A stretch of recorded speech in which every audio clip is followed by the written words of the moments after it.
Am I unmuted? I am unmuted. What's up, everybody? Hey! Welcome back to another episode of the Geek Boutique podcast. That's right.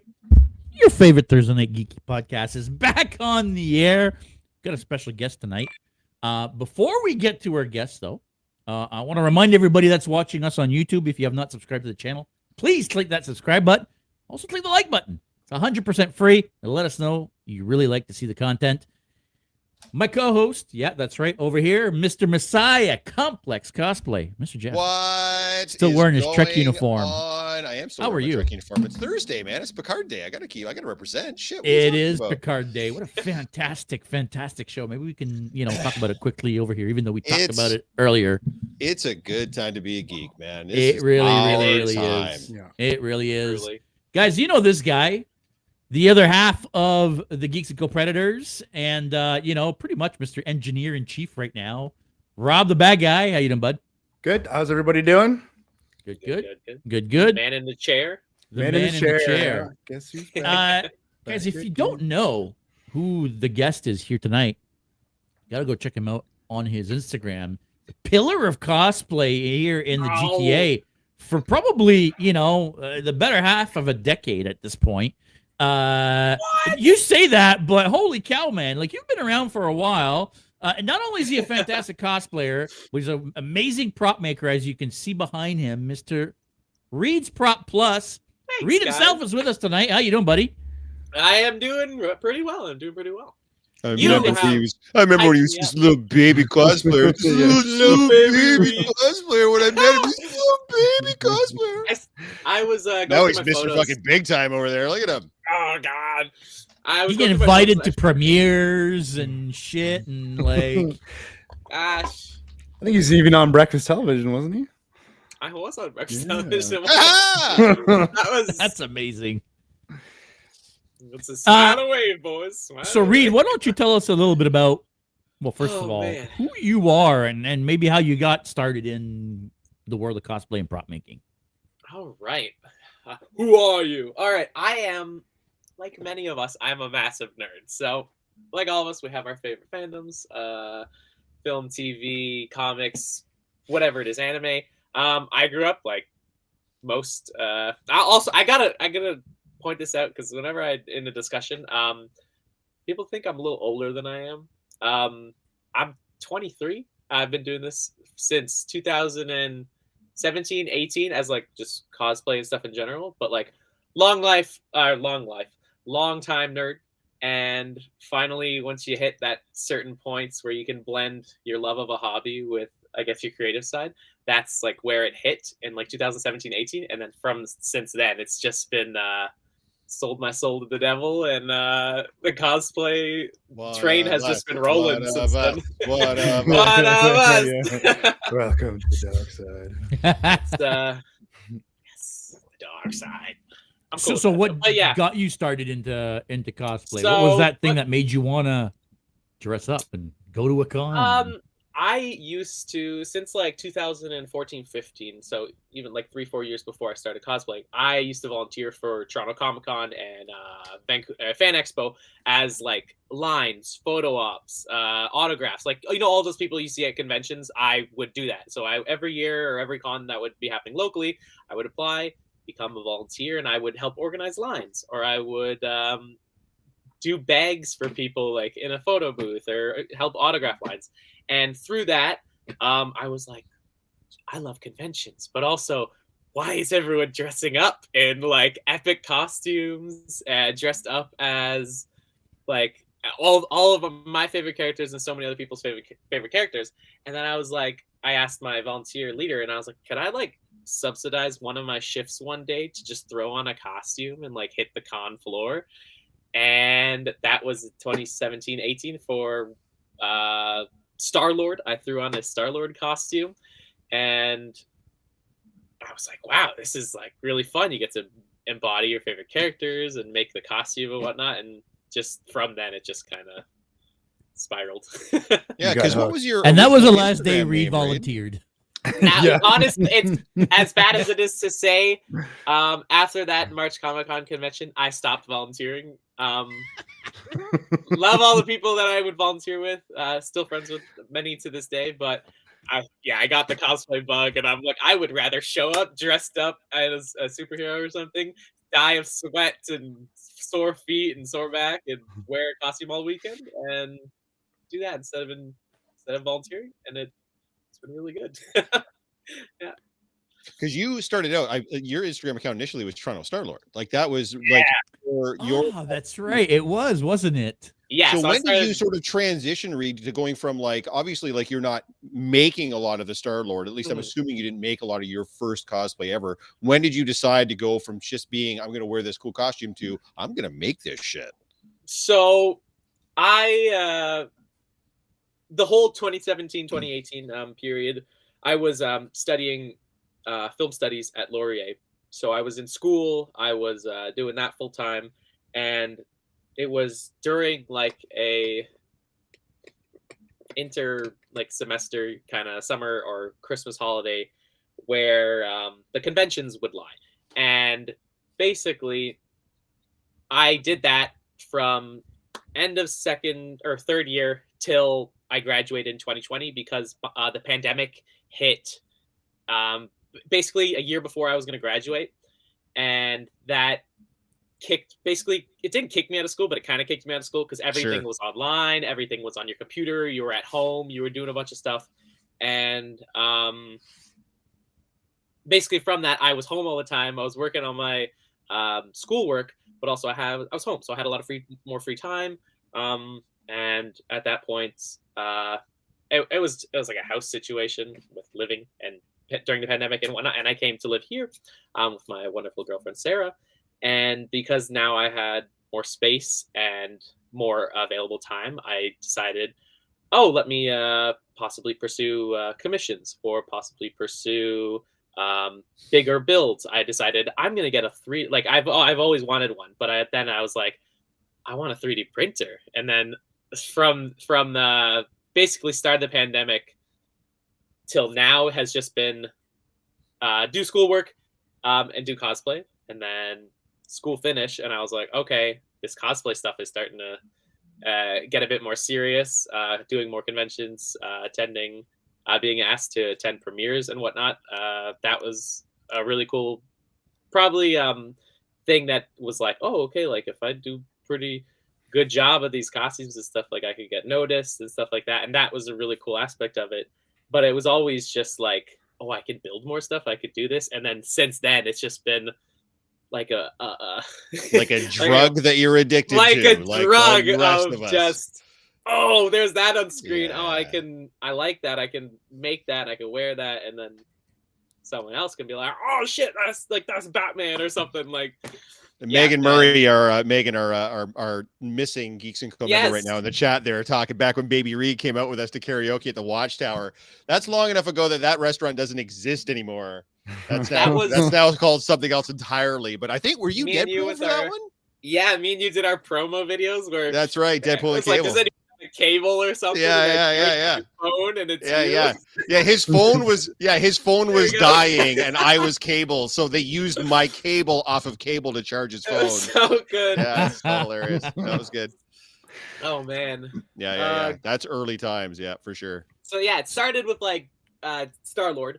Then it went to Deadpool, and then it from then that was like the 2018, 19, 20 period when I was like doing school and then starting to do a bunch of cosplay and attend more conventions. And it was like, I don't know, that was like when it was like a full drug where it was like 3-4 costumes every like a couple months or year. I was just like, I want to dress up as it's just ridiculous. But we've all been there, man. Mm-hmm. Yeah, and gradually as time went on, it's slowed down into 1 to 2 cosplays, possibly for me a year, and then work on a bunch of different projects that I never would have thought of doing through commissions and seeing what other people are interested in having created. And I guess it's turned into a business from that point, and through there it's did contests, guesting. That was probably the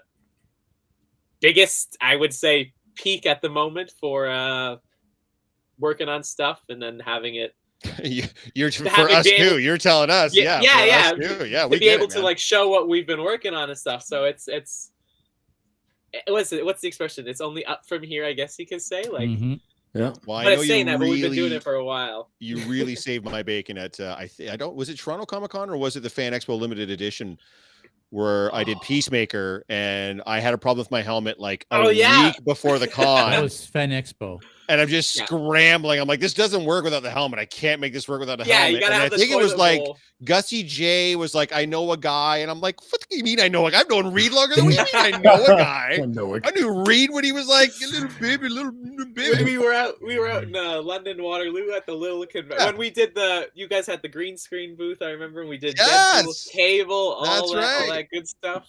So I messaged Reed and I'm like, I need the helmet. And I think you even already had it at that point or something along those lines anyways. And you're like, this is how much it is. You can grab it at the con, blah, blah, blah. Went right to his hotel. It's shiny. Do you want a shiny? Brought it down and it was like, I put it on. It was fit perfect. I'm like, dude, you saved my bacon. So I can give firsthand experience. Not only was the prop fantastic, but Reed to deal with was fantastic too. So I tried. Thanks, buddy. I appreciate it. No problem. Yeah. Anything to help make someone else's life a little easier. Yep. We're getting allowed to make cool crap. I'll do it. What was the first thing you made? What was that first prop that you made yourself? Goodness. So if we're going back to like start, Star-Lord probably be the easiest one to go from. And like many Star-Lord cosplayers, Ruby's, the costume company, produced like these orange and white. I might actually still have like a one in a drawer, like just over there. But it's basically, it was a yellow and orange or orange and white plastic hollow crappy like molded Star-Lord blaster, but it had the right shape and it had mostly the right details. And if you give it a repaint, you will have a prop. So I bought 2 of them, modded the handle, gave it the whole textured carbon silver yada yada paint job, and boom, I had 2 Star-Lord blasters. And those probably were the first pieces of the costume that I was like, yeah. And then I bought like the Hasbro Star-Lord helmet that had like a Bluetooth speaker in it, and I'm like, well, that's freaking awesome. It's a speaker, but it's also a helmet. Saves me from getting 1 point of the costume. It's just probably the Star-Lord blasters would be the first one, and then and then the sky's the limit. Yeah, exactly. I want to get into a little bit of 3D printing talk with you. Yes. I have a 3D printer. I have 2 3D printers, even though I have like half of one right now because one's completely apart and the other one's screwed up. Rob has one right next to him there. And I know there are some questions from Instagram that came around 3D printing. And Jen, I don't know if you can throw that one up. There you go. I forget who this question was from specifically, but 3D prints. What do you use for adhesive and how do you sand them? So this is actually perfect because we'll probably talk about in a second. Toronto Comicon. I have a 3D printing panel, so everything I'm going to be talking about now will possibly be in the panel. So nice. So be there. So you said adhesives and sanding. Sanding. I like to use a hand sander. Probably be where did my hand sander go? There we go. Probably the easiest and best tool to have for sanding 3D prints, besides having sandpaper, is a little hand sander. So this is like a mouse sander. You can get them either the diamond shape or the circle rotary one. Both of them work, but basically it's electric sander. It helps sand the prints down a lot faster than having a hand sand it for a while. And then adhesion, I like to use Instabond. It's like a 2-part glue, and then you spray. I'm using it right now, but so I can't find the. Here we go. Here's another one. I have 2 of them. So it's basically just like a super glue bottle and then a spray. So you glue it whatever the point is, the seam. Spray it, and after a couple seconds, it starts to like Sub-Zero, like it freezes over, and it instantly becomes a. Okay, so it is a CA glue. Yeah, It is exactly. a super glue, right? It's a super glue and a accelerator. You got it exactly. Right, and you use the Instabond brand. Is that what you're saying? Instabond brand definitely is my go-to. Besides that, plastic bonding. So just if you have like a hot knife or heat element on the seams, you can just go in and basically melt the plastic together. That definitely helps make it a stronger pod. And then regular super glues, barge, and then barge. Barge is Barge, man. Barge. the best. Yeah. My whole Batsuit, straps, and then Instabond for the seams and stuff, but straps, padding, all the stuff I need to work on that has been Barge. Barge has been my, and it's just so strong. You can buy it at Michael's product placement. Yep. Barge cans, a decent amount of times now they're on clearance, so they're like $30 for like a $60 can. So go to your Michael's quick and buy one. Speaking of that, I probably need to good friend of the podcast who tunes in a lot, Lindy Cosplay Supplies also has Barge. Hello. So there you go. Perfect. Yep. She sells Barge. So yeah, you can absolutely get it from her. She ships, but she's also in Chatham if you're in the Chatham area. So yeah, pick it up. So if you're going to CK Expo and you need some Barge, she will be at CK Expo. Go visit her booth. She will absolutely hook you up. So because like Reed's saying, man, once you've used Barge, it's hard to start using anything else because it works so well. Yeah, like it is the whole contact cement process of glue, wait. That's the worst part. It's waiting because you're like, oh my god, this is gonna be so good. I want it to glue. And it's so counterintuitive too, right? Yeah. You're like, I have to wait for it to dry and then I have to put it together. That makes no sense. Yeah, and then you have the opposite, whereas Instabond, where it's glue spray instantly solidifies, and it's this is the ultimate test of patience. When 3D printing is the slow to the fast type of glue. Our friend Steve Jones here, Groot in London, saying he gets the LePage contact cement. That's what I use as well. I've tried that in the past, and I didn't find it worked as well as the Barge. So you got to be careful which one you get. Yeah. There's two different kinds when you buy it. There's the clear one and there's the yellow one. The clear stuff is garbage. The yellow stuff, not only is it fantastic, but it dries really quick. That one that you have in your hands is garbage. That's the clear this stuff. One is crap. Unless you're using it for like small stuff, like small fabrics, that's not the one you want. So that's what we're talking about. I'm like, I've tried that. Terrible, but I didn't know there was an alternate product that they put out. You want the one in the round can. Basically, I'm pretty sure it's this. It's a can like that. Yeah, and it's just, I guess, more industrial or just. It's called the one that says low smell or whatever it is. You don't want that one. They all smell. Yeah, I need them carcinogens. Yeah. Don't mess around. If you don't get high when you're making something with Barge, then you're doing it wrong. Just joking. Please wear a respirator. Bye brain cells. Yes, be safe, but too late.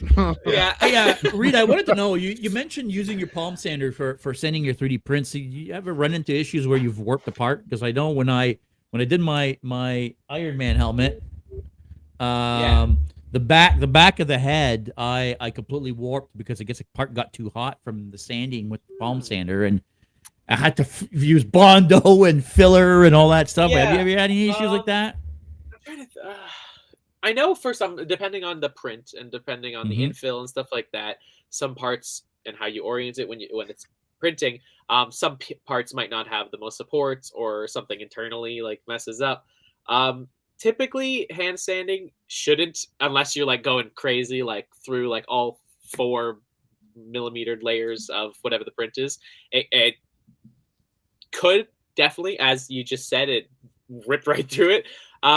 Just maybe use a higher grit so that it doesn't eat away as much of the print. Depending on what you're printing for hand sander, I usually like to stick with like 40 to 60 just to like start like fresh print, even no matter how good your layer lines look when it's printed, like probably like a 60, and then you can go all the way up to, I don't know, 2000, depending on what polish or finish you need. So for that, Bondo, and then Bondo glazing spot, that's your friend. Best stuff. Do I have any in front of me? I can't find it, but it's usually right there. There's the Bondo glazing putty and the MotoMaster glazing putty. They're basically the same. Yeah. I think the Bondo is actually cheaper than the MotoMaster for some weird reason, but It's fantastic. Yeah, that Yeah, stuff. there you It's amazing. I love it. If you need this stuff, go to Canadian Tire. Yeah. $11.99, I think. Yeah, it's. Good. I go it's through a good lot of stuff. that stuff when I'm finishing 3D prints. Another Yeah. question from Instagram here, and that was going to be my next question anyway, so we might as well pull it up. How many printers do you have? How many printers do I have? So I have 3. I have my first printer, which started it all, which is this little guy right here. This is the Ender 3 Pro. Amazing starting up printer. From even someone as a beginner all the way up to someone who skill-wise could be considered advanced when 3D printing. This guy's got it all. And for Creality, it's a very simple system. And through my love for this guy, I was like, I like this framed system FDM printer, so I will upgrade, basically get the same printer, just upgrade in size. So over here, I have the other two, which is a CR10, which is literally just the Ender 3 Pro or Ender 3 scaled up, wider frame, different mechanics, but basically same printer.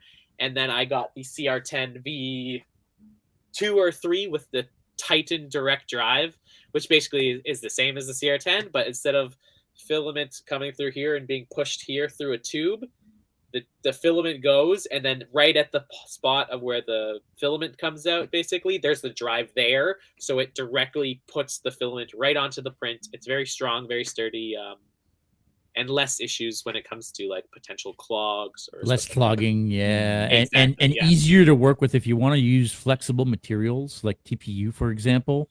TPU is like a rubber, right? So if you want to print parts that are can't really do that on a typical printer, right? You got to use a direct drive for that. So I actually, speaking of that, wrong way, left and right, self mirrored on the camera. For this guy, he has a neck seal, which a detailed neck seal. I was either going to make it out of foam, just freehand the shape, or there is one that comes with the files. I was going to print that, and I was going to use TPU. Which, yeah, it's exactly that. It's a flexible material, able to use it. That's really good for joints, places of mobility. The neck would be a good spot for that. And it's kind of crazy that you can even print something static and then have it like, it's awesome. I love it. It's a really neat process for sure. We've got a bunch of comments here. Before I get to the comments, I do want to ask though, because you're talking about your Batman behind you and the neck seal and all that. Is most of that 3D printed? For the Batsuit? Yeah. Everything's 3D printed. So it's fully 3D printed. None of it is foam. I, for some reason, thought you were building this out of foam. So I always was thinking about it depending on basically cosplay duration. Like if I want to have this costume kicking around for a long time, which it's like Batfleck is my Batman. So for this kind of stuff, I have my own Batman, like even display over there. And over there is where I keep all the Batman cowls, weapons, props, whatever it is. And for this guy, I wanted longevity. So I wanted armor where it's like plastic and hard. And even with mobility and stuff, it'll still keep that kind of rigid shape. So I went with the 3D printing aspect for it. I was debating on doing foam for like maybe the abs or more points of movement to stuff. But then the discussion of longevity came into effect. And I was like, nah, that's I'll just 3D print it all. It definitely made it a little harder. But overall, like, it really is coming together. It'll slide it over. So it's like 3D printed, but it also has like, here, we'll go to the spine. Oh, wicked. That's awesome. Wild. So it's all solid pieces, but I add basically for the entire system, it's all panel based armor. So I have almost everything, like spine here, and then the abs, everything is connected by straps. So it's all fully mobile. Not fully, but like as much mobility as I can get with the static armor pieces. With because I'll be wearing underneath, I'm going to be wearing the muscle suit as well, and then with it, so I want to be able to be all mobile. But depending on what you're making with 3D printing and how you want to finish it, you can make plastic like look like Beskar, make it look like depending on how much work you put into it. 3D printing literally makes your possibilities endless. And especially with how we were just discussing different types of filaments and stuff like that, different strength, different flexibility. It's truly like, I think, the future of everything. Because they're printing like organs and body parts and stuff now. They're even 3D printing houses now. Yeah, exactly. Yeah. You can 3D print Imagine- metal. Yeah, Exactly. Imagine having a 3D printed house. Are you kidding me? That would be the weirdest, coolest thing ever. Mhm. But yeah, there's actually, and I know we're going off on a tangent here, but there's, yeah. I forget what company is doing this, but they're developing a car, and the chassis of the vehicle is designed by AI, and then it's 3D printed carbon. The There you whole, go. it's 3D printed carbon, and it's all developed by AI. Listen, it's crazy now. The spaceship, the rocket ship that just went up. I don't know the name. like SpaceX rocket ship. Yeah, or- something that yeah? literally just went up was 3D printed. They 3D printed a rocket ship, and like that's just Well, I feel like a lot of their process when they're building their engines, a lot of it uses those metal 3D printers, right? Where it's literally welding metal dust as it's building. It's so wild. It's so wild. it blows my mind. And here we are making superhero costumes. Yeah, Damn right we are. Exactly. Before we go to another question on from Instagram, we do have a good question here from Megan Avery asking, any tips on using air compressor for painting? I'm assuming Avery means, or Megan means airbrush, but maybe I'm at the lunch. So airbrushes, I didn't really know much about for the longest while. And then once started dabbling into cosplay a bit more, but then also like model making and stuff like that. I was like, "Ooh, an airbrush would be really good for this hobby." Like, it's the best thing. So here's an airbrush. Basically, mini compressor, mini airbrush, and it is, if you want like a paint job or whatever you're doing to just be more realistic or be more subtle or harsher or whatever you're doing, it just makes it basically puts like a filter. We're gonna try to get to the younger audiences. It basically puts a filter over whatever you're working on and makes you go from whatever you're working on to, I don't know, internet e-girl, or like, it looks amazing. It's so good. Airbrushing is the best thing for painting, and once you try it, you'll be like, oh, I can use this for here. Oh, I can use this for here. It doesn't have to be just for cosplay, but it's very useful, especially in the maker kind of world. I would say if you want one tip on using an airbrush is go to YouTube.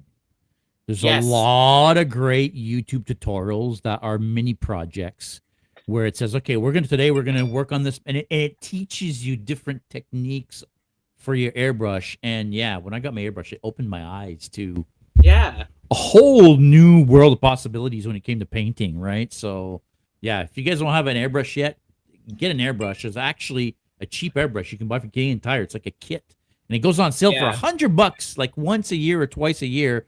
And it's an airbrush, a compressor. You have everything you need to get started. Yeah, and instantly, and it's easy too, because if you don't want to buy like expensive airbrush paint, watered down acrylic dollar store paints, I do that all the time. Yeah, mix it up. That's all I use, just acrylic, watered down acrylics, and it works for literally anything you're doing. Yeah. If you see that go on sale, you make sure you let me know, Jess, because I don't have one and I want one. Yeah, for sure. I mean, that's the one I have. I have the cheap Canadian Tire one, and I've had it now for 3 or 4 years, and it's they got a good lifespan. They do. Now my airbrush needs replacement now because after, especially I paint a lot of enamel and lacquers. So the enamel cleaner, the acetone and the lacquer cleaner eats at your seals and stuff eventually, and then you start blowing seals, and unfortunately can't get parts for that one. So I got to go out and buy a good airbrush. But yeah, clean. If you're gonna get an airbrush, clean it regularly. Yeah, that's the. If you're having an issue with your airbrush, it's most likely because it's dirty. Yeah, when you're done, clean it. Yeah. Don't let it gunk up in there, because then Even if you're like, oh, my paint, I'll leave my paint in there for like a day. No, don't do that, because it will somehow dry up, and you'll be, oh, I'm ready to work on this project, and then for 45 minutes you'll be cleaning your airbrush like with rubbing alcohol or whatever. Just to, it's a pain in the ass, but it's definitely a good tool to have. Our buddy Gridland is saying, love the speech bubble Mando sign, Jeff. Yeah, so we actually filmed our episode of the after show yesterday for Mando. Funny enough, you had a Mando speech bubble for our Trek after show today. I sure did. And I didn't even notice it. Thanks for reminding us, Steve. So, maybe Megan can like blur it out or something, or overlay it with like a Star Trek logo to, be cheeky. We have another question from Instagram, although it looks like the question has now changed from the original question. But, oh, well, let's pop one up. What's the hardest prop you ever made? Hardest prop I've ever made? I'm just going to look around and see what's up and about. You've had to have had a couple that you're just pulling your fucking hair out. Like maybe the print file is wonky. Maybe the paint's not taken right. Oh, maybe I regret this commission. Yeah, like why did I bother with this? So definitely here we'll go. I think it might be easiest just to go with my biggest prop, because as someone who never worked with LEDs before, only really worked with EVA foam, and just it was my first armor build. It's my Zarya costume, and with that it has this massive proton cannon from the game. This is gonna sound horrible, but still to this day I have never played Overwatch. I was just asked to join this group, I think in 2018 or 19, to make the costume, and it had a BFG, and I said, hell yeah, that sounds like a good plan. Should I grab it? Yeah, Maybe. sure. Yeah. Give me one. It's a bit ridiculous, but it's a little it's worth it. It's a bit ridiculous. We play dress up and pretend on the weekends, but let me grab my thing that's a bit ridiculous. Okay. All right. Have you watched our show? I have. We are a bit ridiculous, sir. Don't you worry about that. I'm trying to find a picture here. I didn't grab and save any picture of it, so I'm trying to go through his Instagram now and see if Oh my god! Wow. Get a picture of it. Oh man, is that ever massive? Wait, I think I've seen this before. So this is You had that at no, was that Fan Expo? That's Look at that thing. amazing. So yeah, That doesn't seem like you're compensating for anything at all, my friend. That Yeah. really, like I did a little research to understand the character and whatnot. But what this thing is most ridiculous. Look at that. ridiculous, absurd, but cool thing. And it's super dope. Yeah, but I can imagine that was a shit ton of work. And because I am insane, I was like, you know what, this big prop, it's a big cannon, it needs to have lights and stuff. So I put a Tesla ball in the main port, which powers up, and it actually has a Tesla coil. In there, in the hole there's a strobe light, so it flashes. And then at the top and bottom, you see those. There you go, aluminum tape to make it more reflective. We were just talking about that. Those are 8 LEDs all wired up. So when you flick the switch here, Tesla ball lights up, strobe goes, and then the lights have a pulsing thing. And this was me a couple years ago in my garage. Basically, let's make a massive gun, and that probably was the hardest build because I had never done LEDs and stuff. But this is pre 3D printing for you. Like that's mostly foam. Yeah, right? So this is all foam. You're a madman, sir. Like that's EVA foam. This is pink insulation foam. So like the ones you just put in walls. Clear plastic from action figure boxes. Yeah. I don't know. It's just a lot of printed stickers. Like I tried to dabble with some new stuff. And He's just saying that's fan freaking tastic, and Steve Jones is saying he wants one. Does someone have their phone? I keep hearing a phone thing going off. Is that who the heck is that? I hope it's not me. I hope it's not me. Yeah, someone's got a phone where there's I can hear it too. Like actual notifications turned on. I'm like, who's got their phone notifications on? Doesn't that drive you fucking nuts all day? Anyways. So how long, Reed? Like from when you started that to when that was done, how long did that take you? God. Okay, so, I don't mean to bring up painful memories, but you brought the gun out, sir. This is on you. The craziest thing is I was asked to join this Overwatch group at the beginning of summer, which was like April, June, and it was for August. So I made the gun itself in 3 weeks. Fuck off. 3 weeks, and then for the armor that was made in like just under 2 weeks, and then this was also the same convention I wore my How to Train Your Dragon hiccup armor, like the whole armored look for that, and because of crunch time, we're discussing crunch time now with Comic-Con, that took me, I had to finish that armor in 8 days. Which was... So when you're saying you build an armor in 8 days, like you're talking about 8 full-time days, like... Oh, yeah, so I all you're doing for 8 days, yeah. Yeah, so basically, I lived in my garage. Yeah. I was up all day, all night, working on the costume just to get done. And this was like after school, so I'm like working, and then it's just come home, work on this. So 8 days of just hot summer in the garage working on it's time-wise, its turnaround time was ridiculous. And then the thing with cosplay, which is how we were discussing the drug, I have only worn that costume that one time. Are you serious? Yeah. And it's like, why do we do this to ourselves? Why do we put so much effort? And like, obviously, depending on what you're doing and for what it's for, it's 100% worth it. Like this armor Batman for me is, since I saw the movie, I didn't even know what cosplay was, but I was like, yo, I want that. I want that.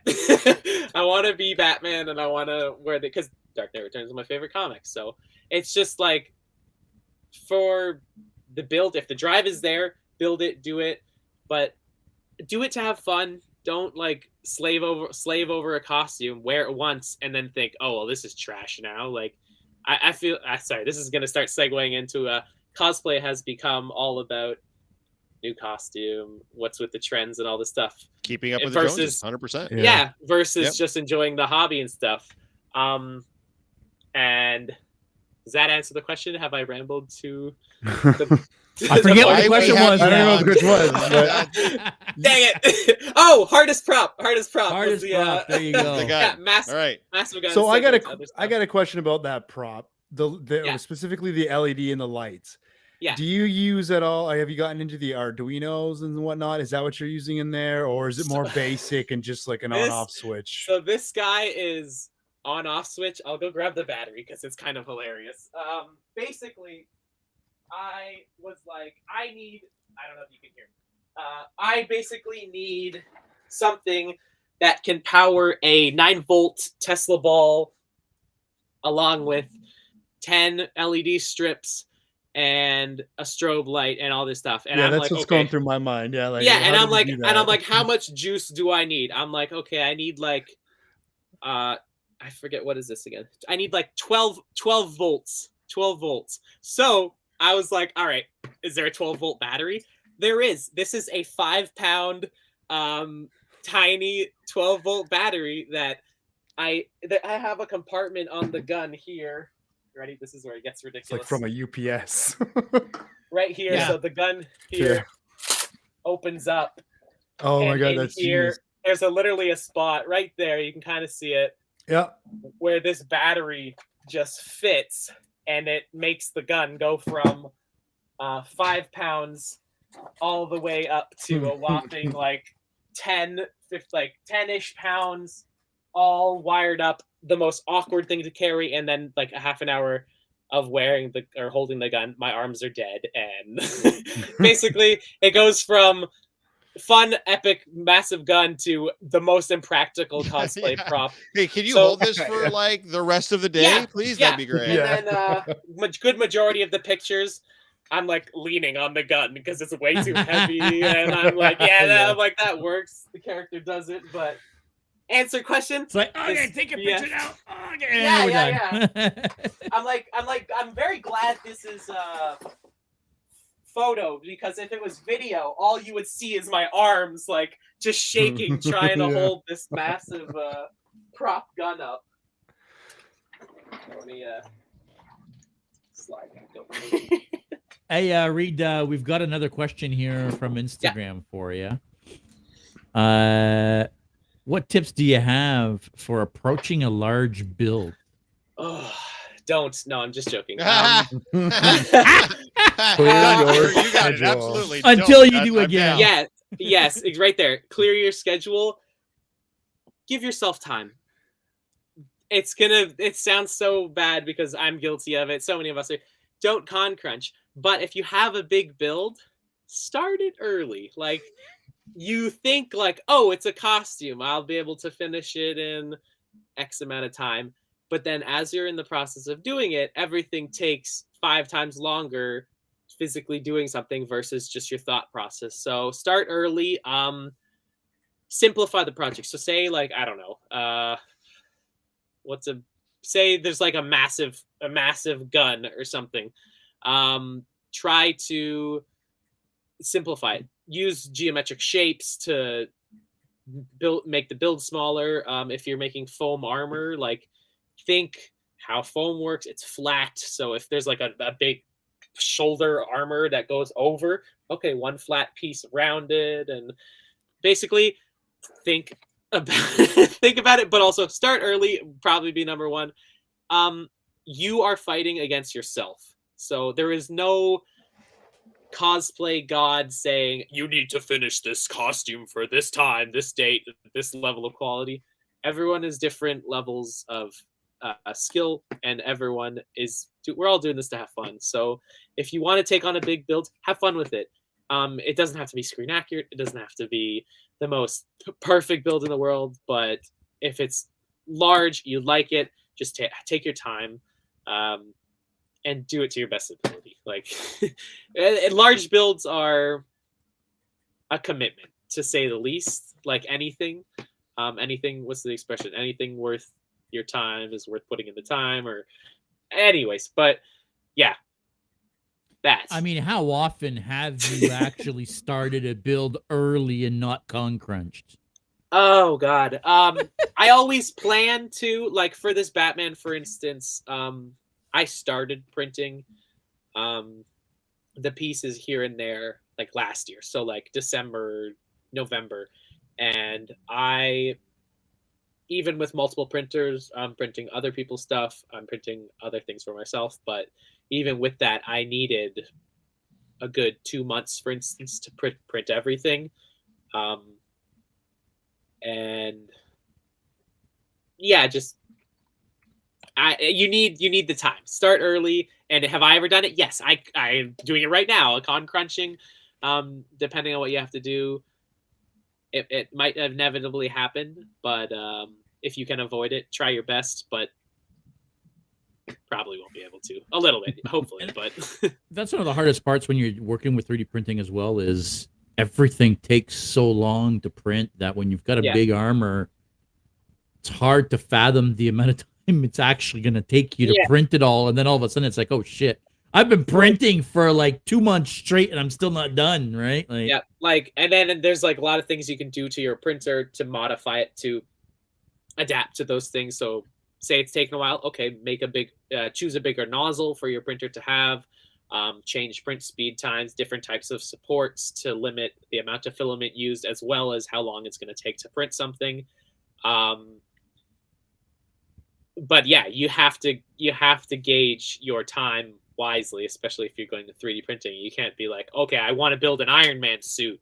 Okay, well, you're going to need about $300 worth of filament and rolls, and that's just a rough estimate with the way prices are going and inflation, a bunch of stuff. Supply costs go up and down, so initial cost, and then you're going to need probably like 2-3 months, depending if you're crazy or have multiple printers, to print a whole Iron Man suit. I know there's a bunch of guys online that print it really fast and stuff, but also they have the time and the means and stuff to just pump these costumes out like crazy. Having multiple printers also help for sure. Yes, having I would not have like I start from start to finish. It took me about 2 months, on and off, to print this full suit. But if I just dedicated all 3 of my printers to printing this costume, it would have probably taken like a month. So like half the time if I just dedicate all the time. But even then, a month is like a crap ton of time. Like some pieces took 2 days, some pieces took a day. It's all a question from, you have to commit your time.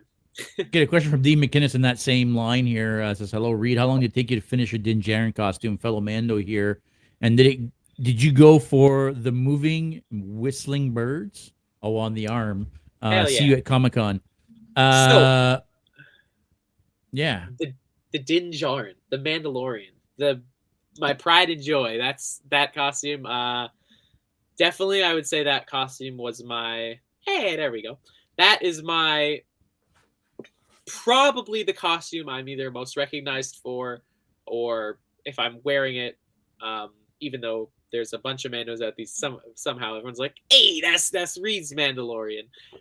This cosplay I started making it 3/4 through season 1, and I finished it halfway through season 2. So wow, that was the Fett. And this is a good thing. Mando took a longer period of time because I was very new to it. All the soft goods were all new to me, so that one took a bit longer. But Boba Fett, for instance, because I saw you pulled up the picture, that costume, January 2021, so last year, I debuted my Boba last year. That costume took me 2 weeks because in the beginning of the year, I caught COVID. Me and my girlfriend, we both got COVID at the same time, which happened to work out. Is bad, but it worked out kind of good because we were both in the house and stuff. And I had 2 weeks and I couldn't go out. I couldn't do anything. So what am I gonna do? Hey, Boba Fett was incredibly badass in The Mandalorian. I think it's the best look. And then Book of Boba Fett was also starting to come out. So I'm like, yeah, there he is. Let's make what I wanted Boba Fett and Book of Boba Fett to look like. So basically, it's the Mandalorian season 2 Boba Fett look, but with the deco and damage and like the big King Leonidas Spartan cut over the eye with the Mandalorian season. So that costume, for instance, took me 2 weeks. While Mando took me a year-ish. That's incredible that you did that in 2 weeks. That's just crazy. And I don't know if we can go through some of the Boba pictures here. That's another thing too that I wanted to bring up is that some of the pictures on your Instagram, bud. Oh, some of the edits that you guys get. Yeah, I mean, like, look at this. That one, I love that photo. Props. He's the editor of this photo. That's just me on the con floor, just posing up, and then what you can do with edits is absolutely insane. There's one of Boba where we went for Comic-Con. I shot on the underpass of the Gardener in Toronto, and there's just rubble. The one you're sitting on the ground. The one where I'm this one. Yeah, that is literally just that's my favorite. On this photo. Like at this point, I thought I had peaked. I was like, I don't know how I could do anything better than this because this straight up just looks like it's from the show. Or it does. Like throw the logo on that, add some casting, yada yada, all the scripts, and it straight up looks like a movie poster. So I was like. That photo is 100% where I think the level of costuming meets the level of editing and just what you can create. Whereas it's like wearing a cosplay, but like with the editing and stuff, you can do crazy stuff like this. And yeah, this looks just as good as like a professional TV production or movie production. I mean, it's yeah. That photo. I wouldn't know any different. That photo still blows. When I received the photo, I was like, "Oh, this is a dope photo." Like it's all moody. I'm sitting there, but after when he's like the photographer, 47 Islands was the original photographer, but then Shutter Island was the guy who did the edit. And he's like, "Hey, I like this photo. Can I do something with it?" And I was like, "Yeah, man, go do whatever you would like." And then I received that, and I was like, okay, we're good. You can do it. And I want to shoot with him again. I want to see if he'd be down to do some more edits, but stuff like that. It's the whole question was how long did Mando take? But Mando 1 year, Boba 2 weeks. But it's crazy. That still blows my mind. And Boba's fully 3D printed as well. Yeah, so Boba, thankfully, his design is a lot more forgiving, especially for 3D printing and time-wise. And depending on how much of it you want to 3D print, you can. That Boba, I have basically 90 to 95% of it is printed. So like chest armor, shoulders, gauntlets, glove, handguards, jetpack, back plate. The jetpack was easily the biggest and thing that took the longest on that build because it's absolutely massive. I'm a broad dude, and I saw a concept art of someone who edited Boba with oversized armor to make him just look much more imposing. So when I scaled the back plate, and the jetpack to myself, it made it like super big, which is why my rocket is like massive above my head. But for wearing that at a convention, you're like, oh, where's Reed? Oh, there he is with the massive rocket right above his head. Or there's Reed with a massive rocket. All right, let's settle down. Okay. I know your girlfriend's in the chat, but let's like tone it down a little bit, shall we? You should see his BFG. Yeah. Now we're gonna bring compensating back into. Yeah, we're seeing your 3 Mando helmets here: the Armorer, Din, and Boba. These are my babies. Baby. Mandalorian helmet. It's a Mandalorian helmet, and then on the other side, iconic Boba Fett helmet. So when I was saying 90% of the costume was printed, this Boba helmet is actually the Black Series reforged. Basically, they made one for Empire and then repainted it for Book of Boba Fett or Mandalorian. And I got that one for Christmas, but it doesn't have the detail and the texturing and what you want basically out of like an expensive thing. So I was like, all right, let me seal seal the lenses off, rip it apart, take the whole thing apart, and just give it a complete repaint. And from that, I have now like a very accurate but also customized, because I did my own damage, 1 of 1, I guess you could say, my ideal look at the Boba helmet, and I think it turned out really well. And then in the middle is the Armorer helmet from the Mandalorian. This one I 3D printed. I believe the file I got it on Etsy, I believe. Amazing file, but it was all smooth, and for the armor it requires a lot of texturing and damage and stuff. So like if you look on the helmet, all those like big gashes like on the side or the front or the head or a bunch of stuff, that's all additional sculpting and like dry stuff. For those I used Instabond, made a little line which should be like a gash or something, and then solidified it so that, for instance, like that gives it like that kind of like damaged metal look, and give you can play around with textures and a bunch of stuff. Almost looks like a weld point where it was broken and somebody welded it. Yeah. And welding points, depending on what you're doing, you can do them with this kind of stuff. You can do them with hot glue. Hot glue welds on builds is the most underrated.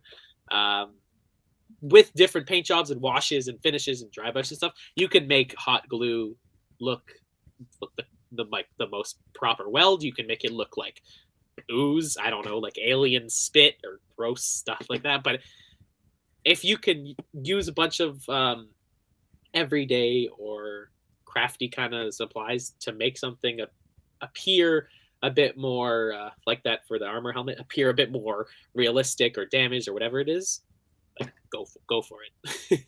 I think Freakish Workshop, I see him in the comments here, he made his Venom gloves out of hot glue, right? Yeah, there you go. Like partially out of it. We had Not Possible on the podcast, and same thing. She made her Witchblade. Yeah, hot glue weapon. All that was hot glue. Yeah, it's amazing what you can do with that. As long as you don't get like too hot or stand out in the sun or something, your costume won't melt off of you. Yeah, but Can you imagine? yeah. Oh my gosh. Which for the Venom thing would actually kind of work out again. It's part of the. It's on your feet and it's like the symbiote is coming off. That's and right. It's just all the hot glue is like melting onto the pavement. Oh God. Hey guys, Sarah, his girlfriend Sarah's got a good comment there above, just to give you a little peek or an insight into Reed's process. There's been times where Reed will start something in the morning and then come upstairs to show me the entire finished product in like 4 to 6 hours. Born to fabricate. I'm not biased. That's bananas to me. Like that's like I'm still thinking about shit. Mind you, I don't make anything anymore. But I mean, even when I did, it was. How are you cranking shit out so fast? Like, have you always had like a penchant for like creating things and building things and making things? Like even when you were a kid, because we had CJ Prop Studios on earlier, and he mentioned when he was a little kid getting like complex Lego sets or complex erector sets that were like even above the Lego set. Did you always find yourself kind of tinkering with stuff and putting stuff together? So ever since I was younger, I would tinker, just like you said, Lego. Me and my brother, we were big Lego kids. And then from there, it evolved into action figures. And then as growing up, it bounced actually back into Lego.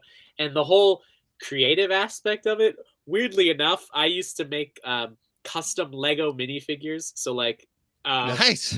So like, I might have some on me. They're somewhere, but dude, I want a Predator minifigure. Yeah, some of my first Lego minifigures were Predator and Alien. Oh, really? Oh wait, I think my first custom Lego minifigure was a Free Willy whale. Yeah, but that's how old I am. So like it started with Lego custom minifigures, and then from there it evolved into bigger action figures. So it evolved into figures, and then from there it went to Halloween costumes. And throughout school, I've always been artsy, yada yada, like much more enjoying of the arts and stuff like that versus I don't know, sports or something. Even though I played hockey a good majority of my life, but like I've always had that kind of gravity towards the artsy kind of stuff. And then it evolved to Halloween costumes, and then from Halloween costumes, it evolved into that's Halloween costumes, 24/7, like where like being able, and it just it's great. And then the question was, come down 4 or 5 hours. For Comic-Con, I'm doing Batman, but also House of the Dragon, big show, big fandom. My girlfriend is doing an Queen Alicent cosplay, and she wanted me to do, and I want to do it as well. Kristen Cole, so the Kingsguard, kind of look. Yeah, I'm putting a Damon together right now, so that's wild. Perfect. Yeah. And then, so like for instance, she was saying in a couple hours, this is just. I'm gonna pull the costume out. I've shown it on my story a little bit, but nothing too crazy. But like this is. Nice. His armor, nice. This is the armor. It's of course. It's just EVA foam with like the pattern drawn on. But how I was saying earlier, with just geometric shapes, these are just circles and lines and stuff. But in the end, 6 foot rule that also helps. Like, in the end, this is if we're counting up, this is probably like 12 hours. This is probably like I have 2 of these, but a couple hours for each gauntlet. But it's. Turnaround time depending on my either motivation or how much energy I have. I can crank stuff out if I need to very, very fast. yeah, apparently so. We've got another question. Maybe we have time to take one more question from Instagram here. We've been on for almost an hour, and we really haven't talked much about Comic-Con, and I want to talk about it a little bit. But what's on your prop bucket lists? I mean, there's got to be that one prop that you want to make that you haven't had a chance, or it's too complicated, or whatever the case is. But there's got to be that one prop. So, especially in the past year, especially since guesting, I would say I'm gonna try to focus, especially for me, I'm gonna try to focus more on passion projects or like bucket list kind of cosplays. Armored Batman since 2016. I know it didn't get the initial reaction, but I love it. Dark Knight Returns again, his favorite comic. So that's definitely been my bucket list one for a while.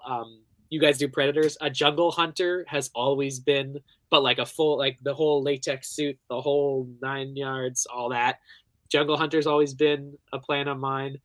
I'm in the process of doing it, but God of War, I have all of the weapons basically done. Next is the drop near spear, so that's probably one. But one big build prop that has been bucket list, and it will be until I do it, is Lord of the Rings. I want to do a Balrog, so like a full-on winged sculpted head. The whole 9 yards Hell of a Balrog costume, and that's been like my probably my biggest bucket list cosplay and prop, because I need the whip, I need the sword, you need it all, dude. That would be amazing. And Absolutely. with that, it's like that would definitely be the bucket list and probably one of the hardest things to do. But also, where the hell's that gonna go? You're gonna have to get like a storage locker for shit. Yeah, too, buddy. exactly. Like you're gonna run a room. And that's probably one of the biggest things stopping me. But Balrog, no, dude, that'd be just dope. a big sculpted head. Hell yeah. LEDs. We're talking LEDs galore. Yeah, it needs to glow, right? And he needs to look like he's on fire. I think I was looking into if I can mobilize a smoke machine so that when I walk, smoke. It's just the most ridiculous. Like, I had that same idea, but I think they don't let them at cons. But maybe you can bend the rules. No. And like, do I want to be lugging around like a 6-pound boiling hot thing on my back just so I could have like a little bit of tiny we do it for the culture. at a convention. For the love of the game, buddy. Balrog bucket list. Done. It's not really a prop, Awesome. but that's definitely one. So, Reed, you're obviously going to be at Toronto Comicon. Got it. Are you guesting again? So I will not be guesting. But you said you're doing a panel, yeah? Yes, I have a panel on 3D printing, ins and outs of cosplay 3D printing. Basically, it's pretty much what we were discussing. I will talk basics up to make an entire cosplay. So this guy will be like the main, I guess, focus, because I will be wearing it, and everything that I will be talking about in the panel has been applied for this guy. So it'll be like a talk through the process, give you information on printers, the software, stuff like that. And then I was going to be the cosplay judge for the convention's contest, but due to, I guess, volume of guests and a bunch of other stuff, and then facility changing from South Building to North Building, they don't have the time to do a competition anymore. So there will be no cosplay competition. But for Comic-Con, I have my panel, and then I'll be there walking, doing the hanging out at the Geeks and Co booth is where you're gonna be. Oh yeah. I'll be over there. I'll be swinging around. Hell yeah. We'll hit the con floor Friday, see everything there needs to be, and then for the rest of the weekend, we'll just gravitate to specific. Just chill, hang in specific corners of the convention. It'll be good. Hell yeah. I'm excited. What time's your panel at? I'll check the schedule. I believe it's 12:15 on the Saturday, so like slightly inconvenient because it's like right smack dab in the middle of the day. But I might do what I did with Fan Expo and not attend the con in the morning. Just get a good night's sleep, start with the panel, and then just hit the floor from there. So plus a good night's sleep at a con. Yeah, and plus if I'm wearing Batman day of, are you like a kid here? Like, what are you doing? Good night's sleep at a con. Yeah. Oh my gosh. No, sleeping at a con is like what? Get back to whatever you're doing at the hotel or whatever you're staying, or if you're traveling, you have to travel all the way back. But get to bed at like 11 to midnight. Wake up at like 9. Obviously, that doesn't sound too crazy, but if you cosplay, waking up, suiting up, throwing on a costume. Yep. It's fun, but it's exhausting and it takes a while. So, are you traveling into the city all 3 days, or are you staying in town? We're staying in town. We got a place just down the street from the convention center. So, thankfully, I don't have to do any. We were discussing possibly traveling back and forth, Just We did it last year. yeah, and it's not horrible, but it's not great either, right? They make Yeah, for when long it- days. They make It's for a- really when long yeah. days. when it's early and it's the traveling, and then you have to do the whole day. Yeah. By Yeah. like Saturday night, I remember I did that a lot for volunteering. I was gassed, and that was just volunteering. So for cosplays and you guys doing the booth, Yeah. don't do that. You guys know now. Yeah, You know well, that now. yeah. No, But, no. like, We're at the we're Intercontinental staying for this in one, town. so Yeah, Yeah. yeah. that'll be good. Yeah, right there. Rob, do you want to give everybody a bit of a sneak peek of what we've been working on? Or I should say what Rob's mostly been working on. Yeah, what we've been 'cause working on. So we've, if you've seen the first part of our build video, we're building stone pillars, alien ruins, mainly for a predator set. But I mean, you know, it kind of goes with anything that you want. And we're done. We finished it. Well, we kind of finished you know it what? on I should've Sunday. I'm shot a assuming you're photo over probably. to producer Jen. You know what?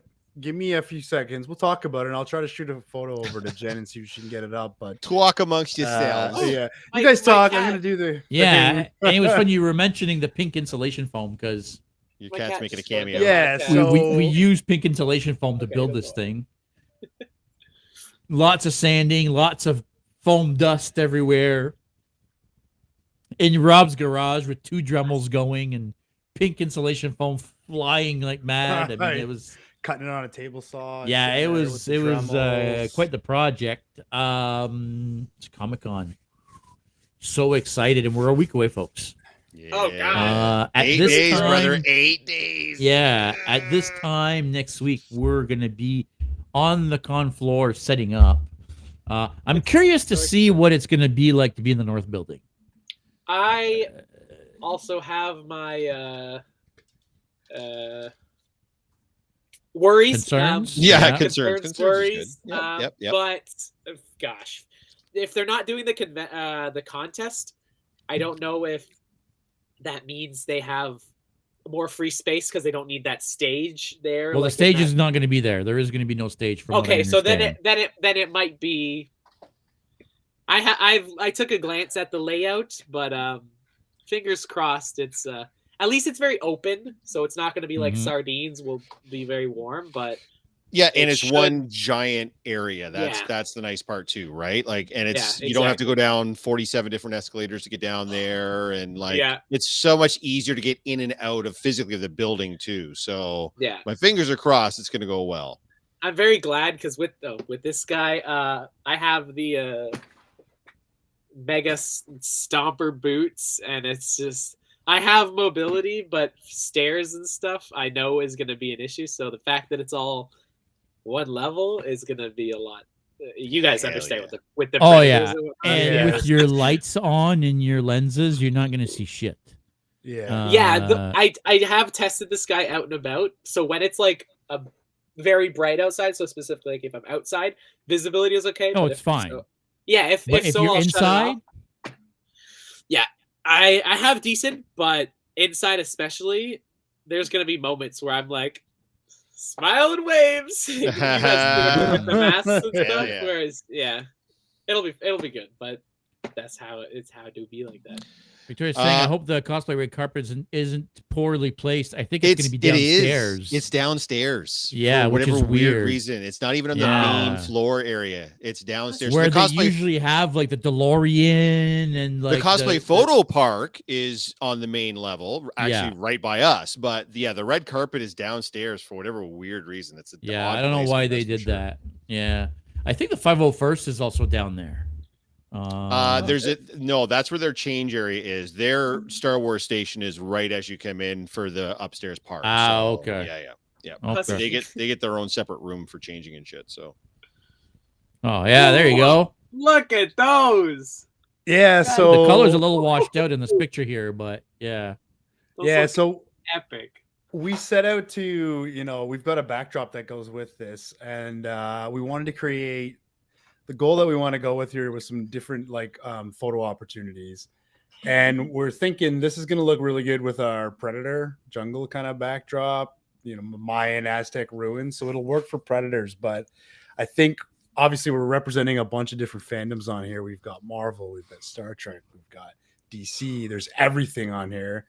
And I think it'll work really well with everything from the Black Panther cosplays to our Predators to House of the Dragons to anything that kind of would fit in with any one of those. So I'm really excited. I hope it's well received. They look great. Like straight, they look really good. Thank you. I've got one of the panels here. This is one of the Star Trek ones. But no, that's Star Wars. Sorry. Thank you. That's what I meant. Don't nobody crucify me. The Jedi Order right there. Oh my god, I'm so sorry. Megan, can you edit that out? Fired. We're live, Rob. We're alive, bud. The pink insulation foam we're talking about. Yeah, man. It's all made from that, right? So yeah.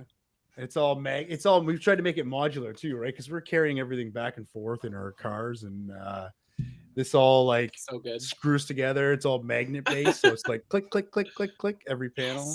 Magnets are the best. I love those magnets.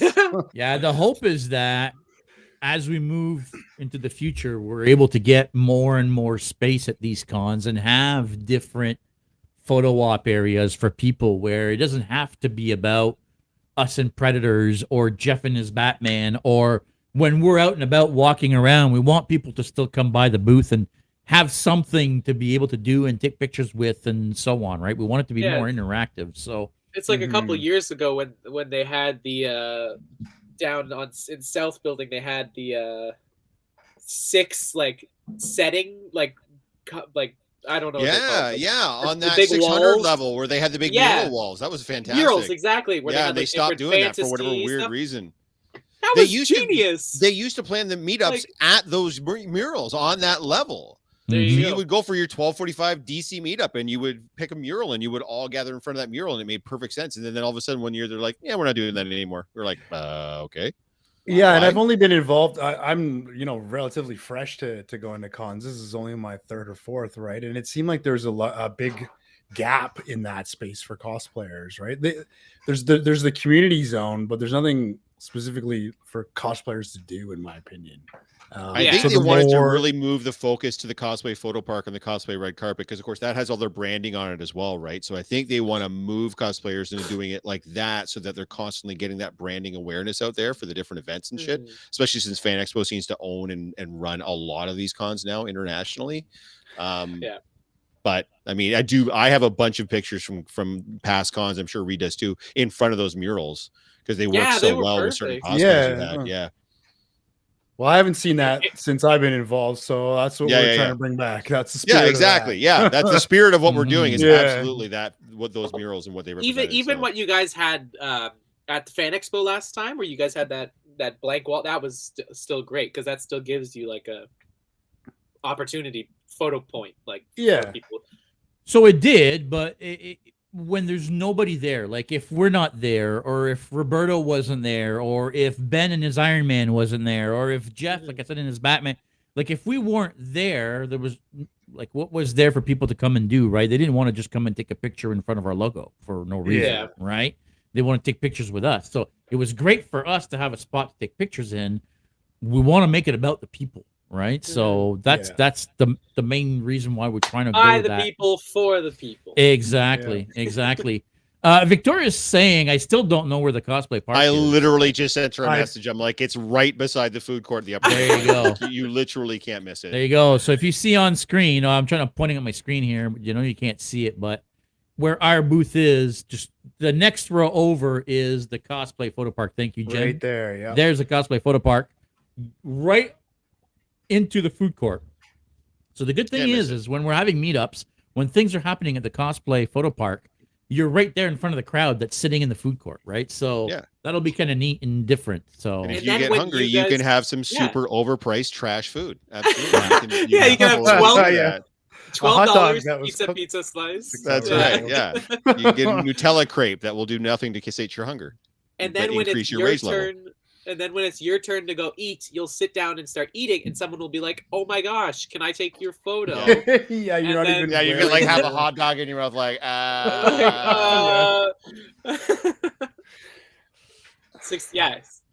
That's $6 hot dog. Where's that guy? Where did you find $6 hot dogs? Wow. Let me know. I could go for That's $6. $15. He knows somebody. I think I'm just gonna bring a microwave with us. Reed, I mean, the old man over here needs to get to bed soon because he gets cranky in the morning because he gets up at like the old man 3 starts a.m. his shift at 4 a.m. So he's got to be up at 2:30 a.m. So yeah, that comes super early. Ooh. So There you go. Reed, if people want to see more about what you do, if they want to contact you for commissions, where do they get in touch with you? Give us your socials right now. And are your commissions open right now? Actually, that's a good. That's another good question. So my biggest platform, sadly because social media and all this is dying, but Instagram is my go-to. That is where I put out the vast majority of my stuff. If you're interested in commissions, yes, I'm open for commissions right now. So if anyone is interested in looking for something, I'm not opening commissions for Comic-Con. I still have to do stuff for people for conventions, so I won't be able to fill in any more spots for that. But possibly Fan Expo, or even if you're not local, I ship. Cover shipping and whatnot. But if you're interested in something, yeah, just let me know. Open for commissions. Instagram. I have a TikTok. I have a Facebook. But the most consistent platform, Instagram. Go for Instagram. ReedsPropsPlus. Seems to be the common one for everybody these days. Isn't it? Definitely. Mm-hmm. Gents, any last words? Thanks for having me on here. I know we've discussed this. It's funny because every time I talk to you, we keep saying, "Oh, we got to get together. We got to do something." Yeah. Like you live a stone's throw away, literally. We will act on it now after this. Yeah. We have not to because I get didn't want together. to, but I gotta say, meeting Reed super early into his cosplay life, and then watching how you've progressed from a guy in a bought Star-Lord suit to like when I met you, you were still Toronto Star-Lord, and then we spent that time in your Deadpool suit.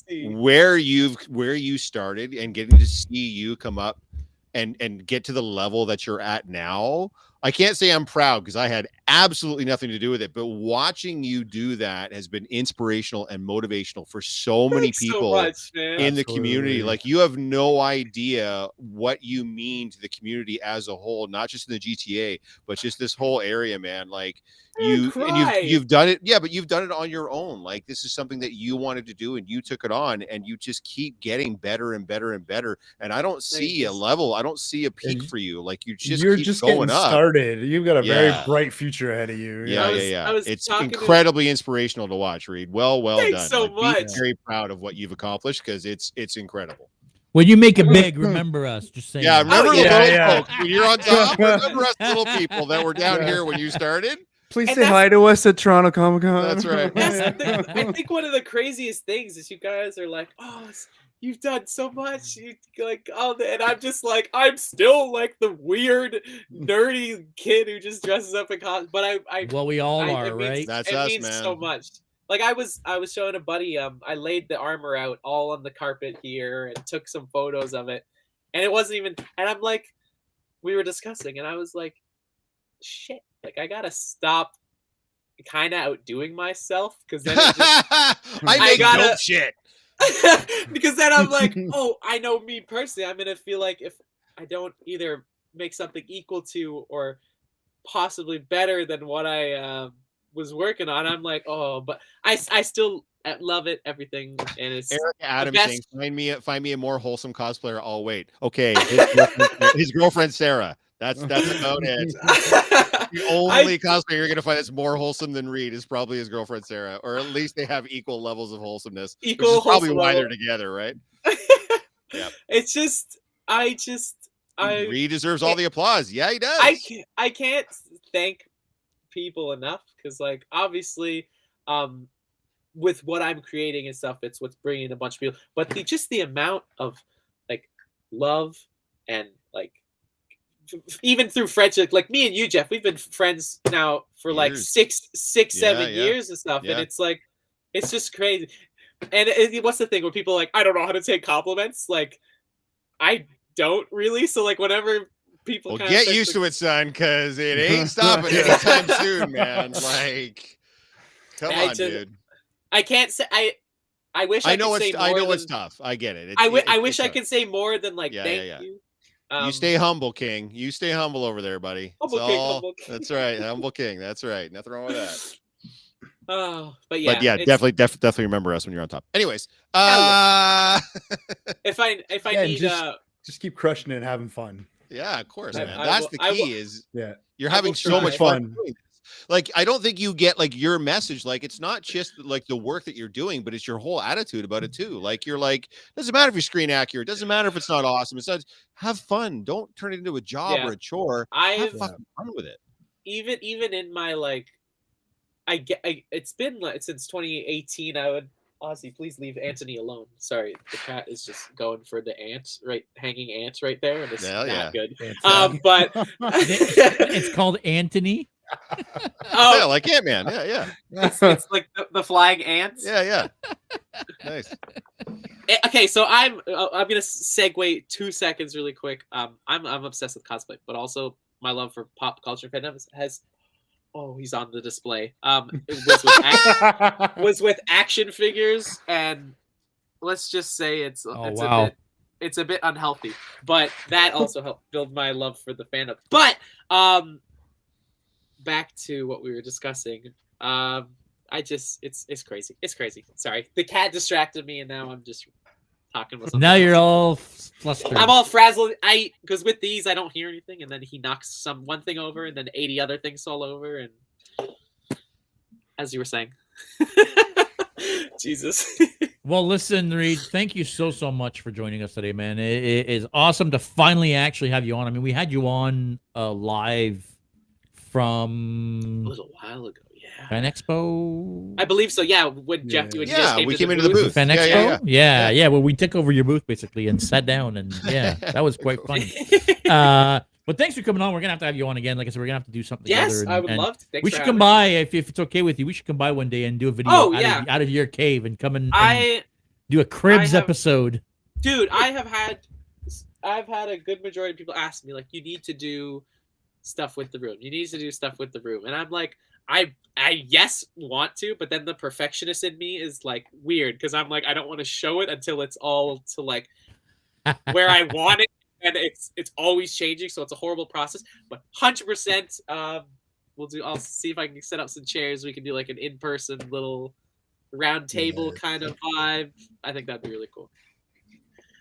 Awesome, Rob, Jeff. I mean, and even Reed. We're gonna see you guys all on Friday, I suppose. Next weekend. 8 days. That's going to be, almost 7 days. But, that's going to... Pretty much 7 days at this point. And, just wanted to point out, so there is a podcast next week, but it will just be Megan and I. Our good friends here, JS and Rob, and producer Jen are all going to be at the Metro Toronto Convention Center, setting up the booth on Thursday night. Hopefully we can get them to pop into the podcast at some point.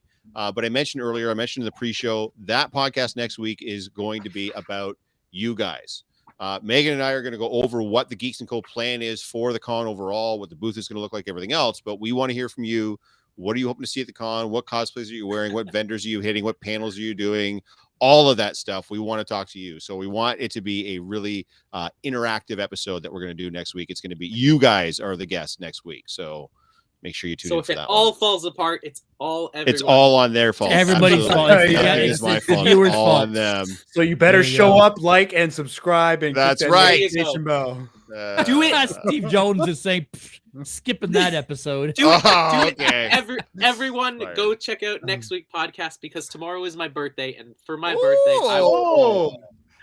birthday, everyone needs to go see the Geeks Boutique podcast. You heard it from Reed. Week. There you go. Happy birthday, bud. Thanks so much. Happy birthday.